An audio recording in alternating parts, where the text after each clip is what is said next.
रामकृष्ण हरी विठ्ठल केशवा, नाहीतर मुलींची लग्ने होणार नाहीत. भाग हा तिसरा. याच्या अगोदर 2 भाग निर्माण झालेले आहेत. ते आवर्जून कुठल्या ना कुठल्या माझ्या चॅनलवरती असतील. बैसर पिलिओ एवढं जरी टाकलं तर तुम्हाला ते येईल. या माझ्या मतावरती त्या अगोदरचे व्हिडिओ पहा. अनेक जणांनी मत नोंदवले की पिंडे मतिर्भिन्न. आलं का लक्षात? आणि त्या प्रत्येकाच्या मताला मी माझ्या अतिशय कमी बुद्धीने म्हणा, मी काय कोण ब्रह्मदेव किंवा देव नाही, परंतु माझ्या अल्पशा बुद्धीने मी त्याचा उत्तर देण्याचा प्रयत्न करीत आहे. तर अशीच एक कमेंट आपण, आजचा 3रा व्हिडिओ आहे, या व्हिडिओमध्ये यांनी कमेंट केली, काका मुलींना असे दिवस येण्यासाठी फार तपश्चर्या करावी लागली आहे. आता मुलींनी कोणती तपश्चर्या केली? का मुलींची भ्रूण हत्या झाली, पुढे त्यांनी लिहिलेलं आहे. आणि लाखो महिलांना आहुती द्यावी लागली आहे. आता लाखो महिलांना आहुती द्यावी लागली का तुम्ही पोटात असतानाच तिला मारली? प्रश्न आहे का नाही हा? हे मुलींना दिवस येण्यासाठी मुलीचा भ्रूण चेकिंग करून तो खाली कुणी केला? मुलगी असून त्या मुलीनंच मुलीचा भ्रूण खाली केला ना, म्हणजे जायगोट खाली केला ना.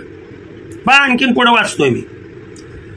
लाखो महिलांना आहुती द्यावी लागली आहे. अनेक मुलींच्या पिढ्याने पिढ्या त्रास सोसावा लागला आहे, अपमान सहन करावा लागला आहे. आता काय अपमान सहन केला? का अलीकड मुली अपमान सहन करते तेवढ्या सांगा मला फक्त. माझ्या आईचा तर माझ्या वडिलांनी कधी नाही अपमान केला, आजोबांनी नाही केला. मग हे माझ्या घरातील जर संस्कार असतील तर दुसऱ्याच्या घरामध्ये संस्कार वेगळे असतील अशी कल्पना सुद्धा माझ्या मनात येत नाही. मग आता मुलींना आहुती द्यावी लागली, मुलींना अपमान सहन करावा लागला. जुन्या काळी मुलींना अपमान सहन करावा लागला का आता मुलीवरती अत्याचार होते याचा थोडासा विचार करा. आलं का लक्षात मी काय म्हणतोय ते? याला जबाबदार ज्या मातेनं मुलीचा भ्रूण, मुलीचा जायगोट खाली केला, कुणी खाली केला? तिनंच केला ना. मला मुलगी नको आहे. मग ही आहुती म्हणणार का तुम्ही? बरं, ही आहुती म्हणल्यानंतर कुणी कुणाला द्यायला लावली आहुती? बरं, मलाच म्हणजे प्रश्न पडते. आता पुढे जरा 10-20 वर्ष मागे जाऊन बघा काका, तुमच्या लक्षात येईल त्याची कुठेतरी आता परिणिती आली आहे. निसर्गाचे चक्र आहे, ते निसर्गाच्या पद्धतीनं फिरणार. तुम्ही म्हणताय ते बरोबर आहे, पण चक्र थांबवणं तुमच्या हातात नाही. चक्र थांबवणं कुणाच्याच हातात नाही. म्हणून भगवंत जशा पद्धतीनं बुद्धी देतात, मुलाला जशा पद्धतीनं बुद्धी देतात, मुलीला जशा पद्धतीनं बुद्धी देतात, तुमच्या हातात जर काही नसेल तर मी करतोय हा अहंकार तुम्हाला कशासाठी पाहिजे? मी माझ्या मुलीचं लग्न जातीतच करून दिलं. अरे तू कोण लागून गेलास? तू नाही केलं, ते गाठी त्यांनी बांधलेले. हा मीपणा कशासाठी? मी तेच सांगतोय या व्हिडिओ मार्फत. मी तेच सांगू इच्छितो की मुलींचे भ्रूण खाली केले, याला बुद्धी देणारा तोच आहे, खाली करणाराही तोच आहे, आणि आता ही अवस्था आणणारा बी तोच आहे. जर असं असेल तर मुलींनी परजातीत विवाह केला किंवा एखाद्या मुलांनी परजातीतल्या मुलीशी लग्न केलं तर तुमच्या पोटात दुखण्याचं कारण काय? तुम्ही कोण? तुम्ही त्यांना नावं ठेवणार कोण? त्यांना बुद्धी देणारा तो आहे. चक्र थांबवू शकत नाही आपण कोणच. कारण वृक्षाचेही पान न हले ऐसी ज्याची सत्ता. आलं का लक्षात तुमच्या? जर असा असेल तर मी त्या जातीचा शिक्का घेऊन तुम्ही जन्माला आलाय का? पाठीमागचा व्हिडिओ पहा म्हणजे लक्षात येईल.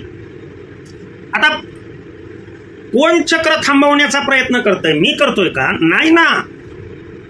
मी असं कधी म्हणणारच नाही की मी चक्र थांबवतोय म्हणून. असं माझं कधीही मत नाही. चक्र हे जगातील कोणीच थांबवू शकत नाही एक्सेप्ट गॉड. आणि नेचर इज अ गॉड. लक्षात ठेवा. Time is a God. Time is not money. Time is a money म्हणत असाल तर नष्ट होतो तो आणि तो गेलेला पुन्हा येत नाही. Time is a God. आलं का लक्षात? वेळेकाळेनुसार बदलण्यास शिका. जर बदलण्यास नाही तुम्ही शिकला तर नेचर हा इम्बॅलन्स राहू शकत नाही. तो बॅलन्स करण्यासाठी काही ना काही, तो म्हणतोय मी, एक अदृश्य शक्ती आहे की जी शक्ती तुम्हा आम्हाला मान्य नाही. ध्यानात आलं का तुमच्या? आणि तुम्हा आम्हाला ही शक्ती मान्य नाही म्हणूनच आपण दुःखाच्या खाईत पडलोय. आपण चक्र कोणतंच थांबवू शकत नाही. फक्त त्यांना तर त्यांच्या इच्छेने, त्यांच्या पद्धतीनं तुम्ही विवाह करू देऊ शकाल का नाही? तुम्ही जर मुली, माझ्या समाजातच मुलीचं लग्न व्हायला पाहिजे आहे आणि तुमच्या समाजात तसा मुलगाच नाही. काही काहींच्या घरची अवस्था ही आहे, मुलींची वय ती सोडून द्या, हे किरकोळ आहे. कितीतरी माझ्याकडे उदाहरण आहे आणि मी उदाहरणाशिवाय बोलत नाही, पुरावा असल्याशिवाय मी बोलत नाही. लक्षात ठेवा. 35-36 वर्ष, 38 वर्ष वय आहेत तरी त्या मुलींची लग्न नाहीत. आणि का? तर जातीमध्ये स्थळच मिळालं नाही. आयुष्याचं वाटोळ करताय. तुम्हाला काय अधिकार आहे? तिला भावना नाहीत का? ती बोलत नाही. तुमचा मान राखते आई वडील म्हणून. आणि जर तुम्ही या मानाला, तिच्या भावना, जर तुम्ही तर राहिला असता का? मी अतिशय खालच्या पातळीला येऊन बोलू इच्छित नाही. लक्षात ठेवा. आपण एक दिवस, पुरुष असो स्त्री असो, गावी गेलो तर आपणाला आपल्या घरी कधी जाईल आणि मी बायकोला कधी भेटेन किंवा मी नवऱ्याला कधी भेटेन, ही अवस्था जर आपली होत असेल तर आपल्या पोटी जन्माला आलेल्या मुलींची आणि मुलांची अवस्था काय असेल? विचार करा थोडासा. मी जरा कडक बोलतोय, झोमणारे बोलायचे, परंतु यावरती आपण आपलं मत प्रयुक्त करावं. जे जे माझे व्हिडिओ पाहतात त्यांनी तर कमीत कमी की बाबा आपल्या हातात काही नाही, जे काय होतंय ते त्याच्या बुद्धीशिवाय, सहकार्याशिवाय घडू शकत नाही. त्याच्यामुळं हे मुलींनी त्याग केला, अपमान सहन केला. मी कोणालाही वाईट म्हणत नाही. मत प्रयुक्त करा.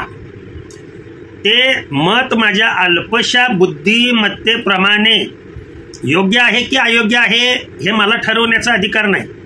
परंतु तुम्हीच त्यातून समजून घ्या की आपण जे बोलतोय, आणखीन त्यांनी पुढं बोललेलं मी सांगतो, त्यांचं मत पहा. त्यांचं मत वाईट आहे असं मला अजिबात म्हणायचं नाहीये, पण एका प्रत्येकाला अधिकार आहे आपलं मत मांडण्याचा. हे कसं माझं मत आहे तशा पद्धतीनं. निसर्गाचं चक्र आहे, ते निसर्गाच्या पद्धतीनं फिरणार. तुम्ही म्हणताय ते बरोबर आहे, पण चक्र थांबवणं तुमच्या हातात नाही ना, माझ्या हातात आहे ना तुमच्या हातात आहे. आता पुरुष प्रधान होते अगोदर असं मत आहे तुमचं, पण आता काळ बदलला आहे. पुरुष प्रधान आणि स्त्री प्रधान हे शब्द निर्माण कोणी केले? तुम्ही, आम्हीच निर्माण केले. आता स्त्री प्रधान आहे किंवा आताच स्त्री प्रधान आहे असं म्हणायचं का? नाही. तुम्ही विचार करा. तुम्ही सुद्धा आयुष्यामध्ये एखाद्याला 10 रुपये द्यायचं म्हटलं तर घरात जाऊन अगोदर बायकोला विचारता. आणि पुरुष प्रधान संस्कृती म्हणता का तुम्ही? पुरुष प्रधान संस्कृती जर असेल तर तुम्ही स्त्रीला विचारायला कशासाठी गेला? नीट लक्ष द्या मी काय म्हणतो ते.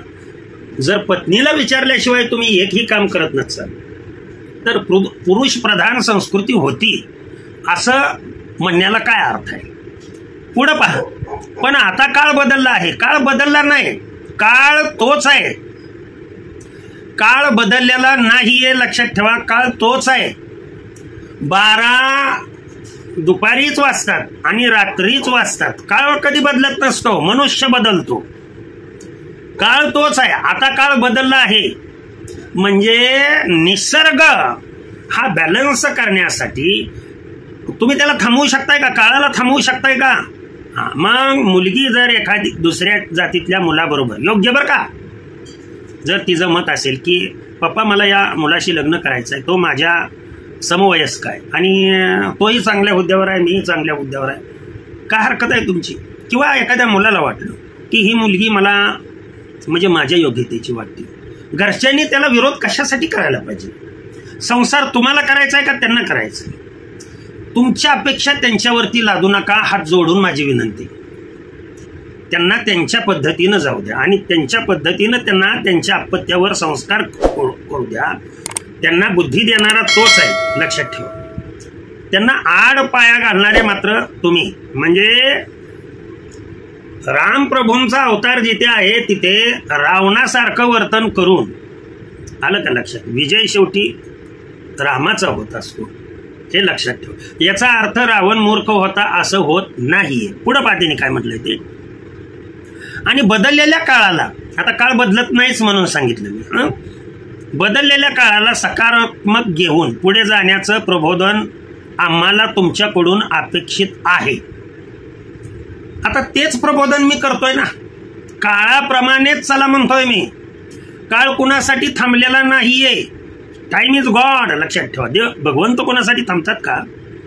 थांबवून दाखवा बरोबर. आणि काळाबरोबरच चाला हे माझं स्पष्ट मत आहे, आलं का लक्षात? मी त्यांनी असं म्हटलेलं आहे, पुढे जाण्याचं प्रबोधन आम्हाला तुमच्याकडून, म्हणजे बदललेल्या काळाला सकारात्मक घेऊन पुढे जाण्याचं प्रबोधन आम्हाला तुमच्याकडून अपेक्षित आहे. मग काय वेगळं प्रबोधन मी करतोय का? चाक थांबवण्याचा तुम्ही प्रयत्न करू नका, ते अशक्य आहे. आता चाक थांबवण्याचा प्रयत्न कोण करतोय? मी करतोय का समाज करतोय? हे ज्याचा त्यांनी विचार करावा. भगवंताच्या कृपेने मिळालेलं ज्ञान तुमच्यापर्यंत पोहोचवण्याचा मी अल्पशा बुद्धीने माझा प्रयत्न केला. योग्य का अयोग्य हे तुम्ही ठरवा. तुम्हाला काय वाटतं? तुम्ही कुठून, कोणत्या भागातून व्हिडिओ पाहत आहात ते आवर्जून कमेंट्स करा. आवर्जून आपलं मत यूट्यूबवरती मांडलं जाईल. झालेली सेवा त्यांच्या चरणी अर्पण करतो आणि सेवेला पूर्णविराम देतो. कुंडलिक वरदाहर विठ्ठल श्री ज्ञानदेव तुकाराम पंढरीनाथ भगवान की जय. अवधूत चिंतन श्री गुरुदेव दत्त श्री स्वामी समर्थ योगीराज हरिहर महाराज की जय. विठ्ठल विठ्ठल विठ्ठल विठ्ठल.